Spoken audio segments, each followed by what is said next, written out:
बार फिर समाजवादी पार्टी ने अपना परचम लहराया है। लोकसभा निर्वाचन 2024 के अंतर्गत 4 जून को हुई मतगणना में आजमगढ़ के सदर सीट पर समाजवादी पार्टी के धर्मेंद्र यादव ने बीजेपी के प्रत्याशी दिनेश लाल निरहुआ को 1,61,035 वोट के अंतर से हराया। निर्वाचन आयोग के द्वारा जीत की घोषणा के बाद डीएम विशाल भारद्वाज ने मतगणना स्थल एसटीआई गोदाम बिलसा में विजय प्रत्याशी धर्मेंद्र यादव को जीत का सर्टिफिकेट सौंपा है।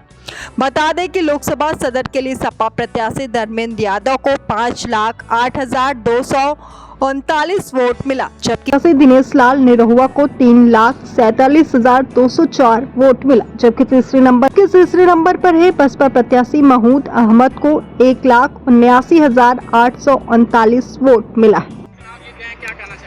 आज के इस मौके पर सबसे पहले श्रद्धेय नेताजी को मैं श्रद्धांजलि दूंगा। अगर उनकी एक कर्मभूमि न होती तो शायद आजमगढ़ के लोग मुझे पहचानते भी नहीं। आरडी राष्ट्रीय अध्यक्ष जी का मैं हृदय से आभार व्यक्त करता हूँ, धन्यवाद देता हूँ। और चूंकि बड़े भाई भी हैं, इसलिए किन शब्दों में अब मैं आभार व्यक्त करूँ, मैं अपनी भावनाओं को जरूर उन तक पहुँचाना चाहता हूँ। उन्होंने मुझे इस काबिल समझा। श्रद्धेय नेताजी की कर्मभूमि, खुद की कर्मभूमि और आजमगढ़ के शानदार समाजवादियों की कर्मभूमि पर जो मुझे मौका दिया यहाँ से चुनाव लड़ने का, मैं आदरणीय राष्ट्रीय अध्यक्ष जी का धन्यवाद देता हूँ। मैं आजमगढ़ के अपने समाजवादी पार्टी के सभी नेताओं का, सभी कार्यकर्ता साथियों का और आजमगढ़ के एक एक मतदाता का, जिन्होंने मुझे वोट दिया या नहीं भी दिया, मैं आजमगढ़ के हर व्यक्ति को नमन करता हूं और आभार व्यक्त करता हूं कि उन्होंने जो समर्थन दिया और आशीर्वाद दिया। और मैं उन सभी को यकीन दिलाता हूं जो श्रद्धेय नेताजी के जज्बात और भावनाएं रहे इस जिले से आरडी राष्ट्रीय अध्यक्ष जी ने जो आगे बढ़ाए, उनको मैं अक्षरशः आगे बढ़ाने का पूरा प्रयास करूँगा। और मुझे यकीन ही नहीं, पूरा विश्वास है हमारे पार्टी के बड़े लोगों के मार्गदर्शन में, हमारे पार्टी के जिम्मेदार लोगों के सहयोग और समर्थन से आजमगढ़ के लोगों की हर उम्मीद, हर विश्वास और हर भरोसे को मैं पूरा कर सकूं। ये मेरा सार्थक और मेरा संपूर्ण प्रयास होगा कि आजमगढ़ का कोई भी व्यक्ति हमसे निराश ना हो पाए, मेरा प्रयास होगा। आजमगढ़ में विकास के लिए क्या-क्या जो काम अधूरे रह गए?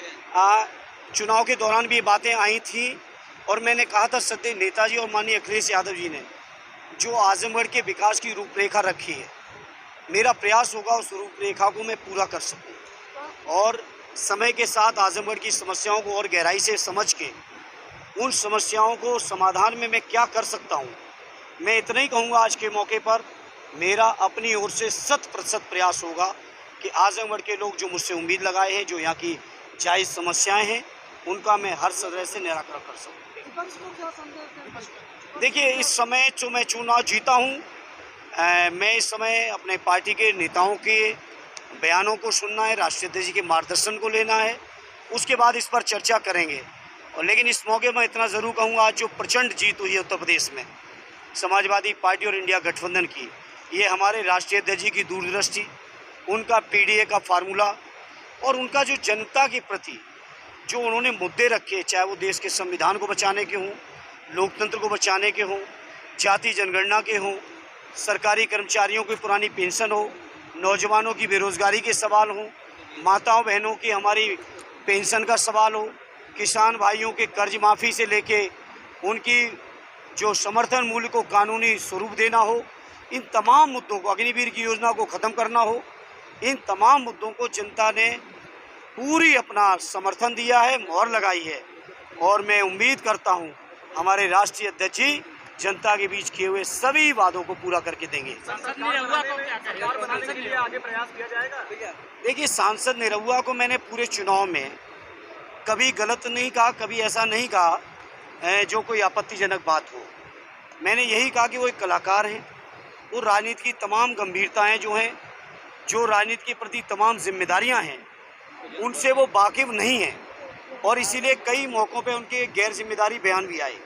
हालांकि आज चुनाव का परिणाम आया, वो चुनाव हारे। मैं आज इस मौके पर कुछ नहीं कहूँगा, मैं उनसे यही कहूँगा कि पिछले उपचुनाव में जब मैं चुनाव हारा था, मैंने यही कहा था कि मैं चुनाव हारा हूँ, मैं हिम्मत नहीं हारा हूँ। और मैं हिम्मत नहीं हारा था और आज उसका परिणाम है आजमगढ़ के लोगों ने, हमारे साथियों ने कई बार कहा कि इस हार को हम सूद सहित वापस करेंगे, तो इतना सूद सहित कर दिया है कि आज इस मौके पे उनके लिए कुछ नहीं कहूँगा। उनका भविष्य उज्जवल हो, हमारे कोई ऐसी दुर्भावना नहीं है उनके लिए। सर, सरकार बनाने के लिए किस तरीके से प्रयास किया जाएगा? अब वो राष्ट्रीय अध्यक्ष जी तय करेंगे, चूँकि मैंने नियम कानून का अक्षरशः पालन किया है। सुबह 7 बजे से जब से मैं आया हूँ अब तक मेरे हाथ में मोबाइल भी नहीं है, टेलीविज़न भी नहीं है। मुझे नहीं पता हमारे अध्यक्ष जी ने क्या क्या बयान दिए, क्या क्या फैसले लिए हैं, इसलिए मैं एक बहुत अधना सा पार्टी का सिपाही हूँ। मैं इस बारे में कुछ नहीं कहूँगा। आदरणीय राष्ट्रीय अध्यक्ष जी के जो भी निर्देश होंगे, एक मजबूर सिपाही के तौर पर उन निर्देशों का अनुपालन करूँगा। सर, आजमगढ़ की जनता के बारे में एक शब्द बोल दीजिए। मैं आजमगढ़ के लोगों के प्रति मैंने बोला, मैं कृतज्ञ हूँ।